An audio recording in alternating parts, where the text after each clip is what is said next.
오늘 말씀이 약간 독특한 말씀입니다.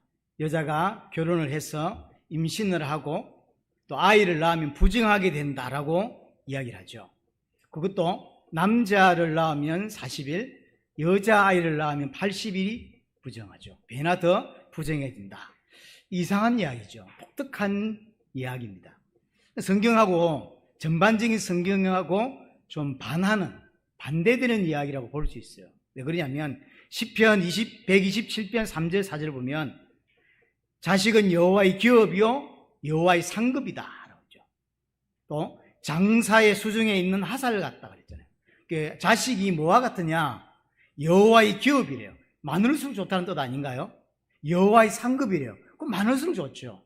또 뭐라고 비유했냐면 전쟁을 하고 있는 장수가 있는데 이 장수에게 있는 그 화살통에 화살이 자식이라는 거예요. 그러면 전쟁하고 있는 장수에게 화살은 많을수록 좋은 거죠. 그럼 자식이 많을수록 좋다는 이야기예요. 그러니까 결혼해서 자식 놓는 게 사실은 복이었다고 이야기를 하는 거거든요. 근데 오늘 말씀은 좀 반대되는, 좀 특이한 이야기인 거죠.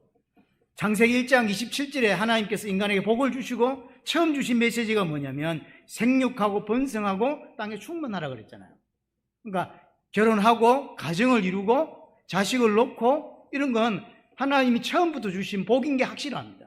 그럼에도 불구하고 반대되는 이야기를 오늘 하고 있는 거거든요. 나중에 다음에 좀 보게 되겠지만 레위기 20장에 가보면 하나님께서 심판하시는 데 이야기를 하고 있는 중에 심판의 내용을 뭐라고 이야기하냐면 자식 없이 죽는 자가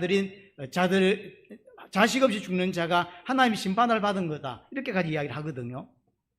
그 당시 상황에 그런 거라. 당시 사람들은 자식이 없는 게 복이 아니라 저주라고 생각했거든. 그러니까 하나님 그 시대 상황에 맞는 이야기를 하고 있는 거거든. 여하튼 성경 전반적으로 이야기는 결혼, 그 다음에 출산 이런 건 하나님의 복이라는 거죠. 근데 오늘 본문은 약간 반대되는 이야기를 하고 있거든요. 왜 부정하냐? 또 왜 부정한 것처럼 이야기하냐는 거죠. 여러 가지 해석들이 있습니다. 레위 11장에서도 여러 해석들이 있거든. 건강에 관한 해석, 우상숭배에 관한 해석 뭐 여러 있었죠. 상징적인 해석이 있었는데 여기서도 마찬가지 여러 학자들이 이런 여러 해석들이 있는데요. 그 중에 뭐 예를 들자면 이런 게 있습니다. 사실은 이건 부정 해석이 아니라 아이 낳은 여자를 보호하기 위한 거다. 이런 내용이에요. 우리나라도 그런 표현들이 있는데요. 안 좋게 이야기해놓고 실제로는 그 사람을 보호하기 위해서. 이제 애를 낳았습니다. 면역성이 떨어졌겠죠? 떨어졌으니까 다른 사람과 접촉하는 것을 최대한 막는 게 좋겠죠. 실제로는 부정한 게 아닌데 부정하다고 이야기를 해야 사람들하고 접촉을 못한다고. 그러니까 이제 아기를 낳은 입장에서도 남자는 남자애를 낳으면 40일, 여자애를 낳으면 80일 동안 접촉을 이제 막는 거죠. 그래서 출산한 여자를 보호하기 위한 거다. 원래는 부정한 게 아닌데 이렇게 하는 해석이 있는 거죠. 그래서 뭐 밥도 직접 못하게 하고 다 부정해지니까.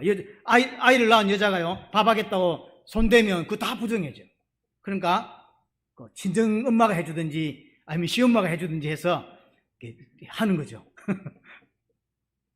또 교회도 못 가, 여기 뭐 성소도 못 간다 그랬어요. 그러니까 예배해야 되는데 예배도 가지 마. 이런 거거든요. 그래서 이게 무슨 해석일까? 여자를 보호하기 위한 건데 원래는 부정한 게 아닌데 이렇게 보는 해석이 있는 거죠. 그럼 이제 남자아이를 낳으면 40일이고 왜 여자아이는 80일이냐 왜냐 말이죠. 이런 것들도 뭐 여러 가지 해석들이 있죠. 예를 들어서 이제 좀 전하고 똑같이 해석을 하자면 그때나 지금이나 뭐 지금은 좀 나았습니다만요. 남아 선호 사상이 있겠죠. 이때는 더 많겠죠. 근데 왜 여자아이를 낳으면 80일입니까? 훨씬 더 구박을 많이 받았을 거니까. 훨씬 더 많이 시기하는 거예요. 이런 이야기가 아니냐라고 이제 주장을 하는 거죠. 이런 걸 가지고 또 제가 이제 자료를 찾다 보니까 어떤 이야기도 있냐면 최근에 나온 논문 중에 왜 남자아이는 40일이고 여자아이는 80일이냐라고 할 때 여자아이를 낳았을 때 훨씬 더 나쁜 균들이 많이 나온다네요. 그게 의학적으로 뭐 그런 게 있다네요. 뭐 그렇다 치고요. 그러면 과연 이것이 이런 해석들이 옳은 해석인가? 여자의 건강을 위해서 주신 메시지인가? 이런 모든 메시지는 대부분은 해석은 어디서 나온 거냐면 현대적인 관점인 거예요. 하나님 그 당시 주실 때의 의미, 그리고 그 이후에 태어날 모든 기독교인들이 들어야 될 교훈을 위해 준 게 아니라 현대적인 관점에서 모든 걸 보는 거예요.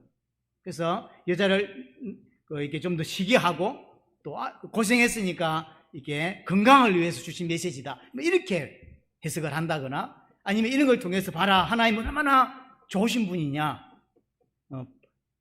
자기 자녀를 보호하기 위해서 사랑의 하나님이다라는 걸 강조하기 위해서, 이런 건 전부 다 현대적 관점에서 보는 시각이라는 거예요. 이게 옳으냐는 거죠. 많은 해석들이 있어요. 많은 주장들이 있는데 제가 볼 때는 거의 대부분 하나님이 주신 의도하고는 많이 다르다 이런 생각이 들어집니다. 자, 그러면 레위기 12장을 어떻게 봐야 되냐는 거예요. 레위기 12장도 레위기 11장과 함께 동일하게 창세기 3장 타락 사건과 연결해서 봐야만 올바르게 해석될 수가 사실은 있어요. 많은 해석이 틀렸단 말이 아닙니다. 하지만 진짜로 레위기 12장을 올바르게 해석하려면 창세기 3장을 이해해야 되고 인간이 가진 죄가 어떤 것인지 이해해야만 올바르게 해석될 수 있다는 거죠. 오늘 아이 난 출산한 여자의 부정을 뭐와 비유하고 있냐면 2절 보시면 이렇게 되어 있습니다. 이스라엘 자손에게 말하여 이르라. 여인이 임신하여 남자를 낳으면 그는 이래 동안 부정하리니. 그러니까 출산한 여자의 부정이 뭐와 같이 비교하냐면 곧 월경할 때와 같이 부정할 것이며 여자가 생리할 때와 같은 부정이다라는 거예요. 그러니까 아이 난 출산의 그 부정이 비유를 하는데 여인들이 생리를 할 때 그 부정하고 같은 부정이다라고 비유를 해주고 있죠. 이게 뭘까? 피를 흘린다고 하는 거, 이 뭐냐? 레위기 15장 19절에 가보면 여인이 피를 유출하면 부정해진다라고 했습니다. 피가 내 몸속에서 빠져나가는 것 자체를 부정하다고 보는 거예요. 왜 그러냐?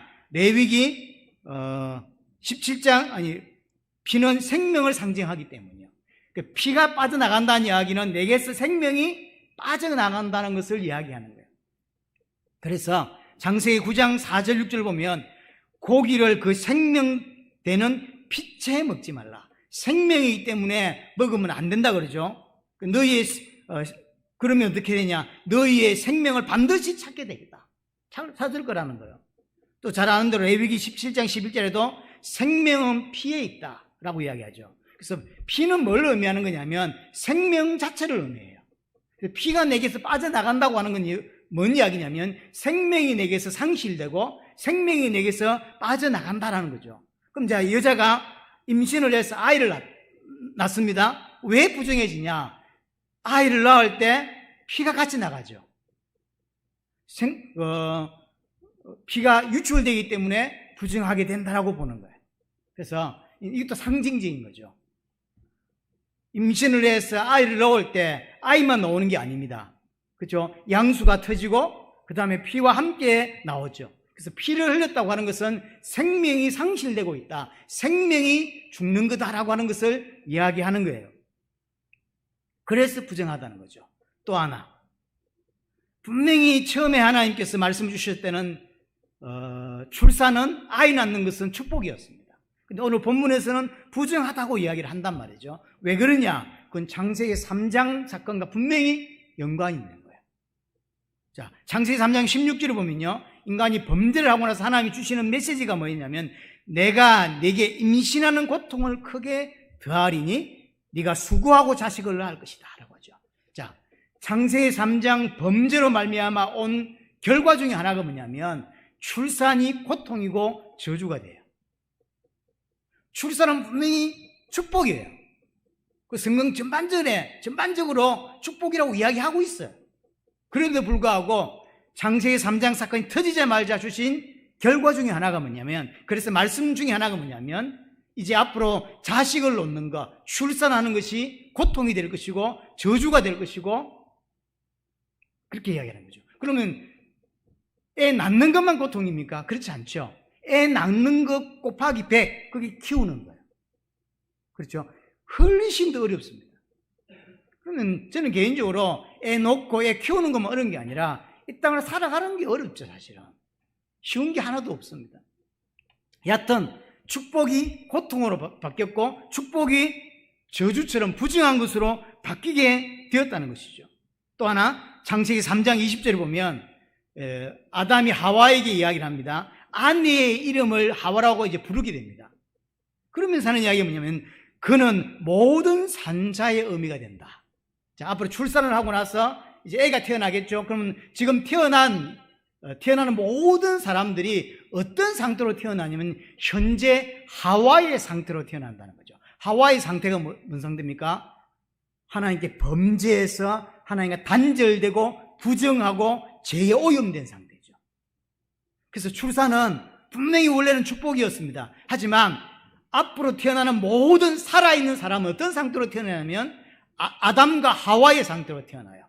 아담과 하와의 상태가 부정한 상태고 죄의 상태고 원죄의 상태고 하나님과 원수된 상태란 말이에요.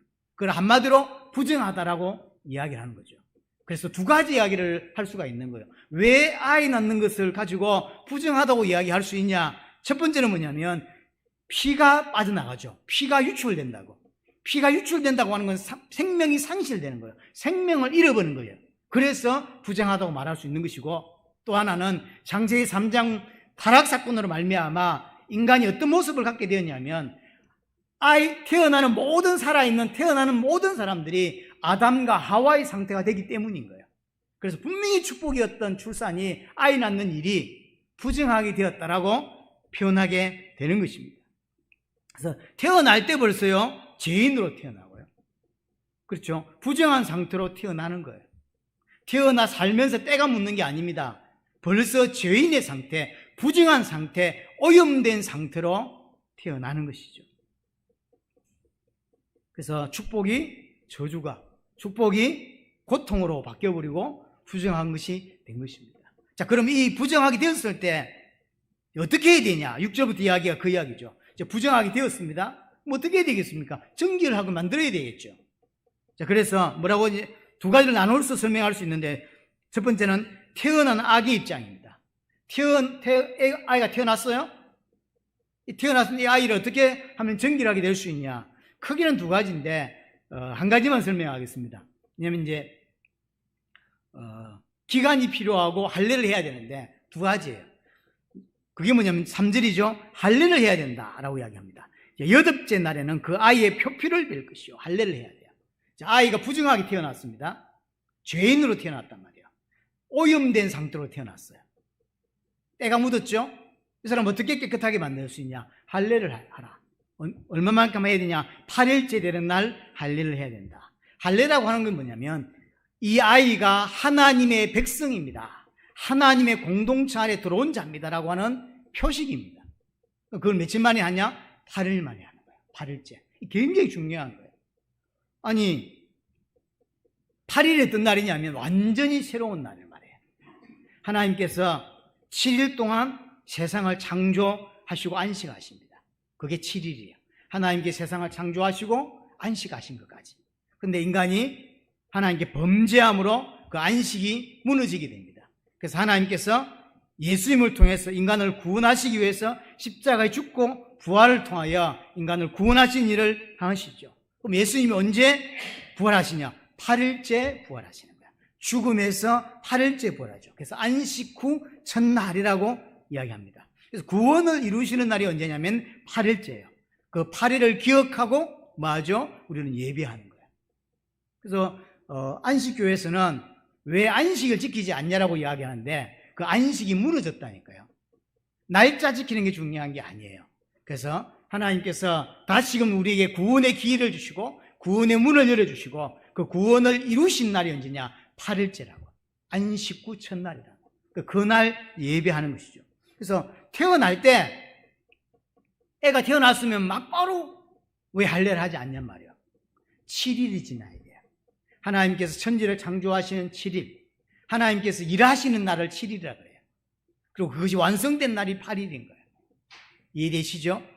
사실은 애가 태어났을 때 바로 할례를 하는 게 애 입장에서는 덜 아프다고 합니다. 의학적으로. 그래서 우리 준서 태어났을 때도 태어나자마자 막 바로 그 복용수술을 했거든요. 지가 아픈지 아픈지도 몰라. 했겠지 뭐. 우리는 모르지. 그러니까 의학적으로는 그렇게 이야기합니다. 애가 이제 시간이 지나면 지날수록 더 아프다는 거예요. 그러니까 태어나서 얼마 안 돼 바로 하는 게 좋대요. 근데 성경은 그렇게 말하고 있잖아요. 7일째 있고 8일째 반드시 할례를 하라는 거예요. 뭔 의미죠? 태어나자마자 하는 게 좋은데 7일이 지나서 8일째 하라는 거예요. 8일째 되어야 진짜 하나님의 백성이 되는 거예요. 그럼 7일은 뭐 하는 겁니까? 하나님이 일하시는 날이에요. 이 사람을 구원받은 이 사람을 하나님 백성으로 만들어가는 과정, 그게 7일이고 그럼 온전히 하나님 백성이다라고 하는 게 8일이라는 거예요. 그럼 이게 지금 다 구원을 설명하는 거 아닙니까? 여자가 아이를 낳았으니 부정하다 안 하다 이 이야기를 하고 있는 게 아니라 이게 구원 이야기인 거예요. 하나님과의 우리의 관계를 설명해주고 있는 것입니다. 아이가 태어났습니다. 죄인으로 태어납니다. 그 아이를, 그 죄인을 하나님께서 7일 동안 하나님 백성으로 만들어 가십니다. 그리고 이제 이 아이가 완전히 진짜로 예수를 그리스도로 믿는 진짜 하나님 백성이 되었습니다. 그게 8일째예요. 그래서 그날 뭐냐? 할례를 하는 거죠. 할례라고 하는 것은 표피를 잘라내는 거거든요. 할례는 다른 말이 아닙니다. 죽는다는 뜻입니다. 이 아이가 태어나서 옛사람은 죽고 죄의 상태는 죽고 하나님을 대적했던 그 상태는 죽고 거듭났습니다 라고 하는 게 할례란 말이에요. 그럼 그 할례와 똑같은 게 신약에서 뭡니까? 세례입니다. 그러니까 물에 들어가는 거죠. 쑥 넣어서 이 아이가 죽었다. 그리고 다시 올라오는 거죠. 이 아이가 완전히 예수 그리스도의 보혈로 거듭났다. 새 사람 되었다. 이제 구원받은 사람이다 라고 하는 표식이 세례란 말이에요. 그 할례는 그냥 째내는 게 중요한 게 아닙니다. 표피를 자르는 게 중요한 게 아니라 옛 사람은 죽고 새 사람 되었다라고 하는 표식으로 하는 게 할례고 세례라고 보는 것이죠. 그래서 옛 사람은 죽고 새 사람이 되는 날, 그게 8일째인 거예요. 이게 지금 출애굽 이야기하고 똑같습니다. 하나님께서 이스라엘 구원하시죠. 이 사람들이 어디 태어났습니까? 애굽에 태어났습니다. 애굽에 죄인으로 태어났다는 이야기죠. 세상에 속한 자라는 이야기입니다. 사단에게 속한 자랍니다. 죄인이라는 이야기죠. 이 사람을 하나님께서 예수 어린 양의 보혈을 통해서 애굽에서 건져내셨죠. 이걸 구원이라고 합니다. 그럼 끝이냐? 아니요. 건져낸 이 사람들을, 이 백성들을 40년 동안 광야를 걷게 합니다. 이 40년이 7일이라는 이야기. 7일 동안 하나님께서 이 사람을 하나님 백성답게 만들어가는 거예요. 그게 그 사람들에게는 40일인 거예요. 그래서 보세요. 옛사람, 쉽게 말하면 애굽에서 20살 이상 뒤에 나온 모든 사람은 광야에서 다 죽습니다. 옛사람은 다 죽고 새로 태어난 사람만 데리고 가나안 들어가는 거예요. 내가 예수를 그리스도로 영접했다고 구원받는 게 아니에요. 구원은 맞아요. 하지만 진짜 이 사람이 구원받은 사람이 아닌지는 어떻게 알 수 있냐면 진짜 구원받은 자는 광야에서 다 죽습니다. 죽고 새 사람 되어서 가나안 들어가는 거예요. 교회 와서 저 예수 믿습니다. 그 사람은 구원받은지 안 받는지 알 수 있다 없다? 없어요. 진짜 구원받은 자는 교회 안으로 들어와서 뭐 하냐면 새 사람으로 바뀌는 삶을 살게 돼 있어요. 그 7일이라는 기간, 40년이라는 기간, 40일이라는 기간 동안 하나님께서 작업하세요. 그래서 완전히 거듭난 사람을 만들어서 8일째 새하늘과 새 땅에 들어가게 되는 거예요. 근데 그 가정이 없는 사람, 교회를 다닌다 할지라도 거듭남, 새 피조물, 자신을 하나님 앞에서 거룩하게 만들어가 이 삶이 안 나타나는 사람은 구원받은 사람이 아닌 거예요. 처음부터. 근데 교회를 다녔겠지만 혹시 목사가 되었다 할지라도 그 사람은 그냥 직업으로 목사를 했을 뿐이지 그 사람은 구원과 상관이 없는 사람이에요. 그렇죠? 그래서 광야에서 태어난 사람들을 데리고 또는 20살 이하 된 사람들만 데리고 가나안 들어간다니까요. 다 죽습니다. 우리에게 주는 메시지잖아요. 그럼 우리 똑같죠? 이 지금 우리 이야기예요. 우리는 죄인으로 태어납니다.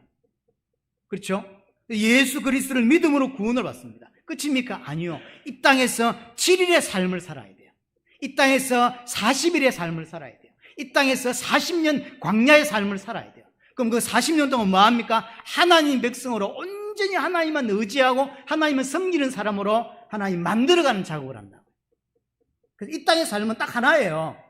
여러분들이 이 땅에서 잘 먹고 잘 사는 게 하나님의 관심이 아니에요. 잘 먹어도 상관이 없고 못 먹어도 상관이 없어요. 하나님 입장에서는. 여러분들은 조금 더 잘 먹고 싶겠죠.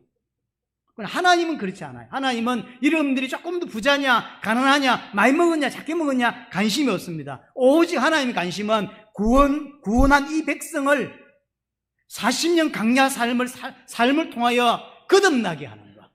하나님 백성으로 만들어가는 것. 옛사람은 죽이고 새 사람으로 만들어서 새하늘과 새 땅에서 살 수 있는 존재로 만드는 것. 이게 하나님의 뜻이에요. 오직 하나님의 관심은 이거 하나입니다. 여러분들은 눈물로 하나님 이렇게 해주십시오, 저렇게 해주십시오, 좀 더 잘 살고 싶습니다, 뭐 이렇게 말할 수 있겠지만 하나님은 솔직히 말하면 하나님은 관심이 없어요. 내가 그렇게 금식하며 울면서 기도했는데 하나님은 관심이 없대요. 왜냐? 오직 하나님의 관심은 여러분들을 교회 안을 데리고 들어와서 이 사람을 새 사람 만드는 데만 관심이 있다고. 빨리 이 생각을 바꾸셔야 돼요. 하나님은 나를 천국에서 하나님과 같이 살 수 있는 자로 만들어가는 거예요. 어떤 사람이 같이 살 수 있습니까? 하나님을 하나님으로 정확하게 알고 하나님을 하나님으로 인정하고 어떤 상황과 어떤 조건 속에서도 오직 그분만을 섬길 수 있는 준비를 만드는 거예요. 근데 아담은 처음에 에덴 동산에 갖다 놨더니요, 자기가 하나님 자리에 서버려요. 뱀이 와서 유혹하니까요, 넘어가 버려요. 하나님이 해야 될 판단을 자기가 해요. 자기가 주인 돼버렸죠. 자기가 하나님 돼버렸죠. 그게 죄란 말이에요. 제가 딴 게 아닙니다. 먹지 말라는 거 하나만 먹었다고 죄가 되는 게 아니에요. 하나님을 하나님으로 보지 않고 나도 하나님처럼 되겠구나라고 생각을 하게 된 거죠. 그게 죄라니까요. 그래서 신약으로 이야기하자면 나를 부인하고 내 십자가를 지고 주님으로 온전히 주님으로 섬김에 따를 수 있는 사람으로 만들어가는 그 삶이 이 땅에서의 삶이에요. 그래서 여러분들의 모습이 세상에서는 이런 직업 저런 직업 뭐 가질 수 있습니다. 그러니까 하나님 보실 때 여러분들이 어떤 아이가 태어나서 축구 선수가 되든 회사원이 되든 하나님 그렇게 관심 없어요. 축구에 재능이 있다, 축구하면 되지. 근데 축구가 싫어, 그만하면 돼요. 그냥 직업이라니까요. 그래서 직업은 하나님 볼 때는 똑같은 거예요. 엄청난 성공한 직업, 엄청나게 고생하는 직업 있을 수 있겠죠. 하나님 보실 때 똑같은 거라니까요. 우리 입장에서 다르겠지. 하나님은 그런 게 관심이 없어요. 여러분들이 엄청난 지위에 올라가고 엄청난 명예를 쌓고 엄청난 부자가 되고 하나님은 아무 관심이 없습니다. 미안하지만 뭐에 관심이냐면 하나님은 여러분하고 함께 살기를 원해요. 살 수 있는 자로 만들어야 될 거 아닙니까? 만드는 시간이 이 강야 40년이라니까요. 그게 7일이에요. 어떤 사람은 빨리 가고 싶다고, 주님 만나고 하나님 좀 빨리 가고 싶다. 빨리 안 데려가세요. 왜 빨리 안 데려가십니까? 준비 안 됐다니까요. 못 간다니까요. 하나님과 같이 못 살아요. 그래서 놔두는 거예요. 좀 병들고 힘든 사람, 하나님 주님 빨리 오셨으면 좋겠으면, 내지는 하나님 저를 이제 그만 데려가십시오. 그런데 하나님 아니야, 나 아직 멀었어. 준비 안 됐다. 지금 데려가면 천국 못 가요. 진짜 하나님을 살 수 있는 사람으로 만들어서 데려가야 된다니까요. 빨리 가고 싶다 갈 수 있는 것도 아니고 늦게 가고 싶다고 늦게 가는 것도 아니에요. 딱 정확하게 하나님 보실 때 오케이, 그럼 데려가는 거예요. 각자의 시간들이 다 다릅니다. 자, 아이 입장에서 하나님의 관심은 뭐다? 구원이에요. 그렇죠. 그래서 7일 동안 하나님께서 이 7일 동안 이 땅에서 하나님의 백성으로 만들어 가실 거다라고 하는 상징인 거예요. 그래서 8일째 완전히 하나님의 백성이 되면 새하늘 새 땅에 들어가게 되는 것입니다. 자, 두 번째로 여자 입장입니다. 아이를 낳은 여자 입장이 여자가 아이를 낳았는데 어떻게 전기를 할 수가 있냐? 이것도 두 가지입니다. 하나는 남자애를 낳으면 40일, 여자애를 낳으면 80일 동안 기다려야 되고, 그리고 속죄제와 번제를 드려야 됩니다. 굉장히 중요한 거거든요. 자, 오늘 그 2절에 보시면 이렇게 표현되어 있어요. 이스라엘 자손에게 말하여 이르라. 여인이 임신하여 남자를 낳으면, 여인이 임신하여 그랬죠. 임신하다, 아이를 가지다라는 단어가 자라예요. 이 자라를 쓰지 않고 아이를 가졌다가 아니라 아이를, 씨를 품었다. 조금 더 말하면 이 수동태인데요. 이게 내가 가지는 게 아니에요. 가지게 되었다. 씨를 품게 되었다 또는 씨가 생겼다 이런 의미로 사용할 수 있어요. 이게 일상적으로 내가 임신을 했다, 내가 아이를 가졌다는 단어가 따로 있는데 그건 사용하지 않고 다른 표현을 썼어요. 씨를 내가 품었다, 씨를 품게 되었다 이런 의미로. 그럼 이 씨는 누구냐면 예수 그리스도예요. 씨를 가진 자가 구원받는 것입니다. 그럼 이 아이를 낳은 여자는 누굴까요? 교회입니다. 성도예요. 교회는, 성도는 씨를 가지고 있지 않습니다. 원래가. 그래서 이 교회가, 이 여자가 예수 그리스도라고 하는 남편을 만나서 씨를 가지게 되고 생명을 얻게 되는 거예요. 고설명인 거예요. 자, 그러면 이 땅에 태어나는 모든 사람은 씨가 없는 상태로 태어납니다.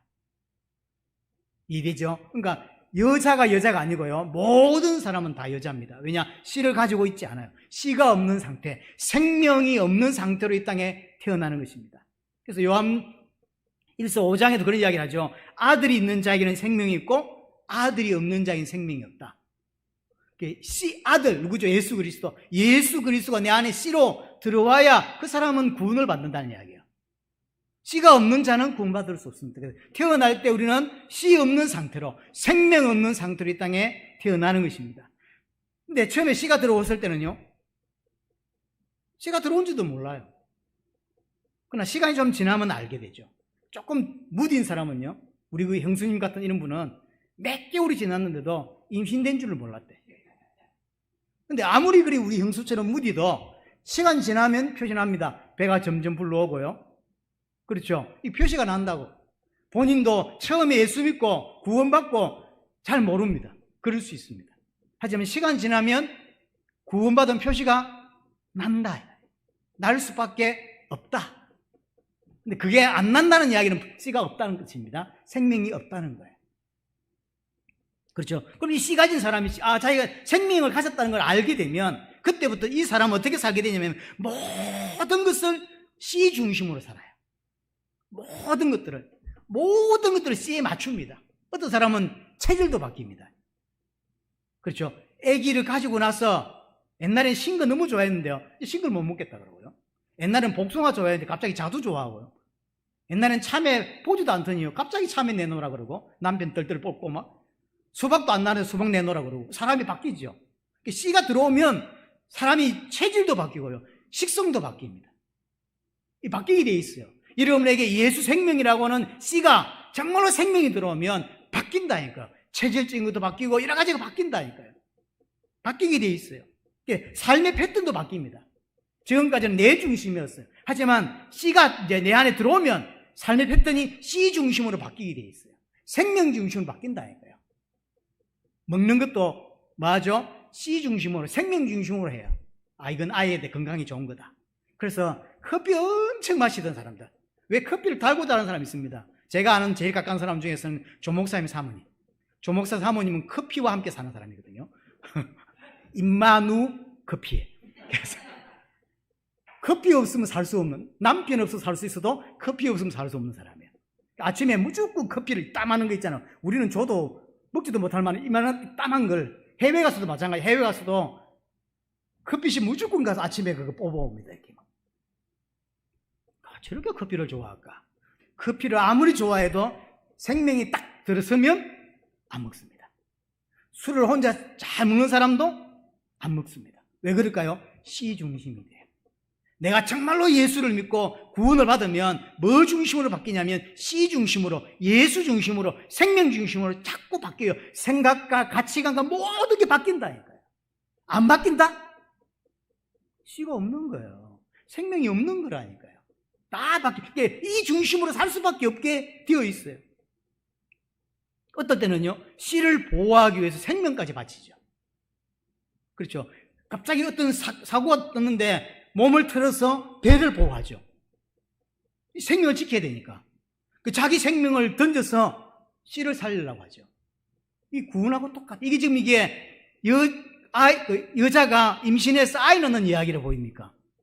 아니요, 이 구원 이야기예요. 이게 생명 이야기라니까. 그래서 전부 다 하나님과 나와의 관계를 설명해 주고 있는 이야기예요. 그래서 아이 낳는 여자 이야기는 여자 이야기가 아닙니다. 예수 그리스도의 생명을 품은 나 이야기죠. 예수 그리스도의 생명으로 품은 교회 이야기예요.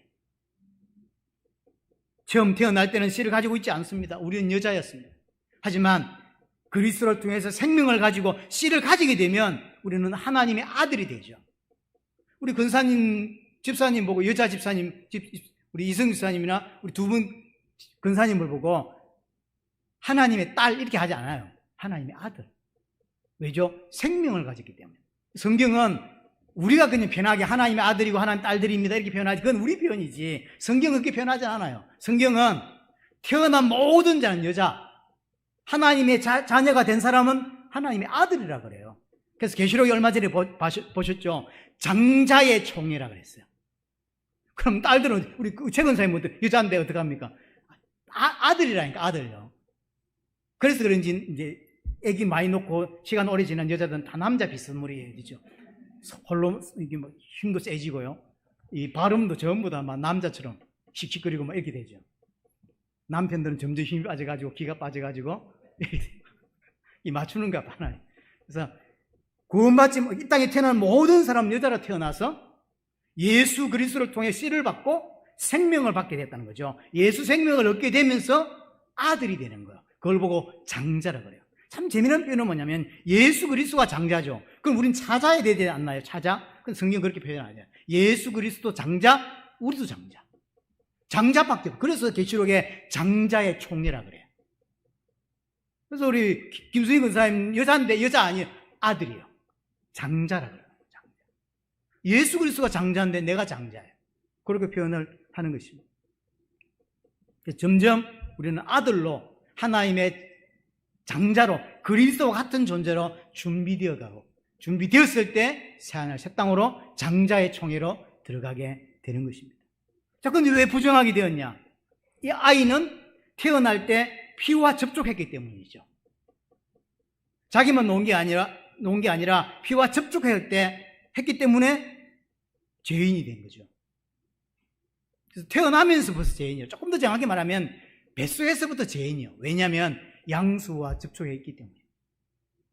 그렇죠? 그래서 이 아이가 태어나서 죄인 된 게 아니라 뱃속에서 벌써 죄인으로, 태어나면서 피와 접촉했기 때문에 또한 죄인으로. 여자는요, 아이를 놓으면서 피를 누출했죠. 그래서 죄인이 돼요. 그게 부정하다고 이야기를 하는 겁니다. 그럼 어떻게 해야 되냐? 어떻게 하면 정리를 할 수 있냐? 이 아이를 낳은 여자는 40일 또는 80일이라는 시간이 필요합니다. 이 앞에 태어난 아이의 7일과 같은 거예요. 7일 있다가 8일째 할례받죠. 이 여자도 마찬가지입니다. 아이를 낳은 여자도 40일 또는 80일이라는 시간이 필요해요. 하나님이 나를 정결하게 만드는 시간, 교회의 시간이 필요합니다. 그래서 교회라고 하는 중요한 공동체 안에 들어와서 부딪히면서 계속 하나님의 백성답게 만들어진 이 시간이 반드시 필요합니다. 이것을 거치지 않는 자, 구원받을 수 없어요. 하나님이 작업하는 시간이 이 땅에 필요하다. 그리고 더 중요한 것은 이 아이를 낳은 여자는 반드시 두 개를 해야 됩니다. 하나는 속죄제, 하나는 번제입니다. 속죄제라고 하는, 번제를 드릴 때는 1년 된 어린 양으로, 속죄제를 드릴 때는 비둘기를 가지고 드려라 라고 했죠. 6절에. 하지만 너무 가난하다, 둘 다 비둘기로도 가능하다 이렇게 됩니다. 무조건 하나님께 속죄제와 번제를 드려야 된다는 이야기예요. 집이 너무 가난해서 어린 양이 없어, 그걸 살 돈이 없어, 그럼 어떻게 되겠죠? 비둘기는 너무나 구하기 쉬운 거였어요, 그 당시. 그래서 그 비둘기 2마리 잡아와서 하나는 속죄제물로, 하나는 번제물로 드리면 된다는 거죠. 속죄제를 드린다는 이야기는 하나님 제가 죄인입니다라는 고백으로 드리는 게 속죄제라고 했습니다.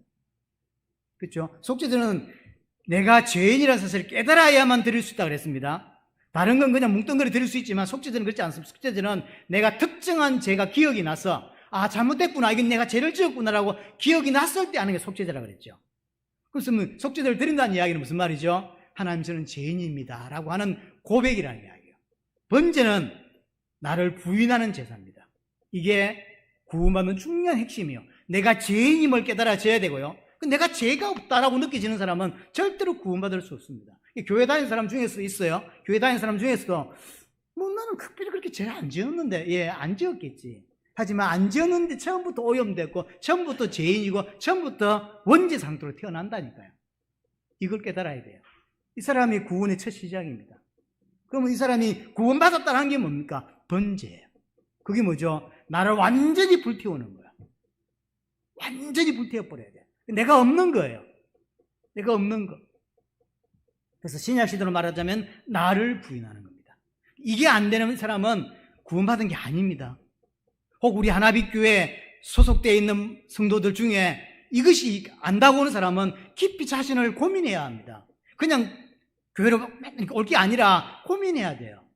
난 정말로 구원이 받았는가? 난 하나님의 백성이 맞는가? 고민해야 됩니다. 내가 죄인이라는 사실이 깨달아집니다. 하나님의 백성은 첫 번째 내가 죄인이구나. 그 성경 전반에 계속 죄를 터치해요. 굳이 안 해도 될 것 같은데 죄를 계속 터치합니다. 죄인이라는 사실을 계속 심어줘요.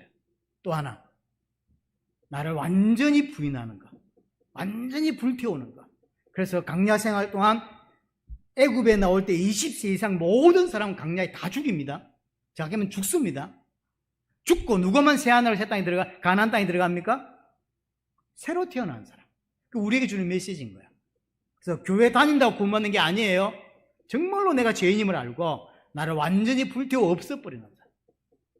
내가 죽는 자. 세례를 왜 받습니까? 내가 죽었다 이제. 내가 예수 그리스도 안에 죽었다. 나는 없다. 내 의지가 필요 없다. 오직 하나님만 믿는다. 하나님만 의지할 거다. 라고 하는 게 세례란 말이에요. 이 두 개. 번제와 속죄제는 굉장히 중요하죠. 왜? 우리는 절대로 하나님께 내 모습으로 나아갈 수 없습니다. 내 의를 가지고는 하나님께 나아갈 수가 없어요. 우리는 40일 동안 양육이 필요합니다. 80일 동안 양육이 필요합니다. 이스라엘은 40년 동안 하나님이 양육하셨습니다. 그리고 속죄제와 번제를 통하여 이제 새하늘 새 땅에 들어갈 수 있는 자로 준비된 것입니다. 왜 번제를 드려야 합니까? 나를 완전히 불태워져야 되기 때문에. 왜? 내가 완전히 불태워지는 것이 구원이기 때문에 그렇습니다. 나의 모습으로 절대로 하나님께 나아갈 수 없습니다. 애굽의 가치관으로는 절대로 하나님께 갈 수가 없습니다. 세상 기준으로 사는 사람은 절대로 하나님께 나아갈 수 없습니다. 옛사람은 죽고 새 사람은 가나안에 들어갈 수가 있습니다. 나를 부인하지 못하면 절대로 구원받을 수가 없는 것입니다. 택함받지 못한 자는 자신을 부인할 수가 없어요. 그렇죠? 그래서 아이 같은 경우는 7일 그리고 할례가 있어야 돼요. 할례를 한단 말은 옛사람을 죽인다는 뜻입니다. 이 사람이 하나님께 나아가고요. 아이를 낳은 엄마 입장에서는요 40일 내지 82시간이 필요하고 하나님의 양육 시간이 필요하고 속죄제와 번제를 통해서 나를 완전히 불태운 이 사람, 똑같은 의미예요. 할례를 한다는 거나 번제를 드리니까 사실 똑같은 거죠. 상징적으로 의미가 같은 거죠. 그 사람만 하나님께 나아갈 수 있습니다. 결국 이 다 지금 구원 이야기잖아요. 구원 이야기. 사실은 여자도 부정하고 아이도 부정합니다. 모든 사람은 다 하나님 앞에 죄인입니다.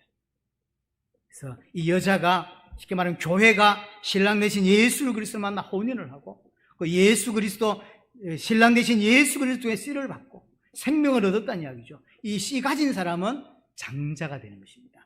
아들이 되어지는 것입니다. 이 사람은 이 땅에서 완전히 승리할 수 있게 되는 것입니다. 모든 장자, 모든 남자의 대표로 예수님께서 마태복음 4장에 보면 시험을 받으시죠.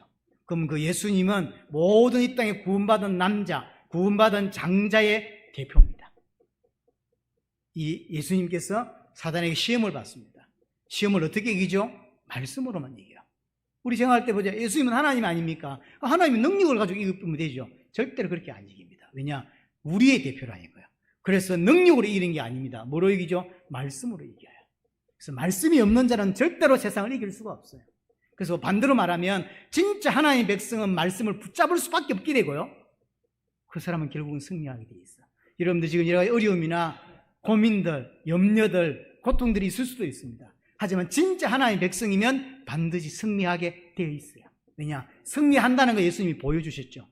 그러면 예수님은 능력이 있으니까 승리했지. 아니죠. 예수님은 한 번도 능력을 쓰신 적이 없어요.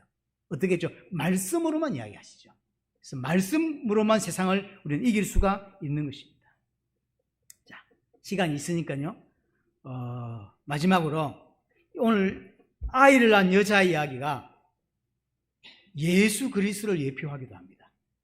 이게 이제 직접적인 예표는 아니고요. 간접적으로 이 아이 낳은 여자의 이야기는 예수 그리스도를 설명하는 이야기이기도 합니다. 이런 것들이 성경에 엄청 많이 깔려 있습니다. 어떤 건 직접적이죠. 직접적. 하지만 이런 거는 굉장히 간접적으로. 왜냐? 여자가 생명을 출산하기 위해서 피를 유출합니다. 예수 그리스도가 우리에게 생명 주시기 위해서 피를 흘리게 되죠. 여자가 생명을 출산할 때 양수와 피를 흘리죠. 예수 그리스도께서 우리에게 생명을 주시기 위해서 물과 피를 다 쏟습니다. 부정하지 않은 여자가 생명을 출산하기 위해서 피를 흘림으로 부정한 자가 됩니다. 부정한 자가 원래 부정하지 않았어요. 하지만 아이를 출산하기, 생명을 낳기 위해서 부정한 자가 되었다고. 죄 없는 예수님이 우리에게 생명을 주시기 위해서 당신이 죄가 되셨죠. 고린도서 5장 21절. 죄 없는 분이요. 하지만 죄인이 되시죠. 죄가 되셨다니까요. 그래서 아이 낳는 여자의 이야기는, 아이 낳는 여자는 부정하다는 이야기가 아니라 예수 그리스도 이야기예요. 숨겨져 있는. 예수님 우리에게 어떻게 생명을 주셨는지에 관한 이야기입니다. 어떻게 생명 주시죠? 당신이 죄가 되셨어요.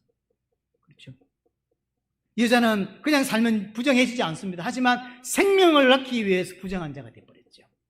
하나님은 이 땅에 안 오셔도 됩니다. 성육신 안 하셔도 됩니다. 근데 왜 하셨냐? 왜 죄가 되셨냐? 우리에게 생명 주시기 위해서. 생명 얻은 자는 그럼 어떻게 거룩한 하나님의 백성이 될 수 있습니까? 7일, 40일, 80일 동안 하나님께 양육받음으로 하나님의 백성으로 만들어지는 것이고, 8일째, 이 땅의 양육이 끝난 8일째 우리는 새하늘과 새 땅에 들어가게 되는 것입니다. 그걸 대표하는 게 할례입니다. 할례라는 이야기는 내가 죽었다는 이야기죠. 그게 번제입니다. 번제라는 이야기는 나를 완전히 불태운다는 이야기. 그래서 오늘 본문 이야기는 다른 이야기 아닙니다.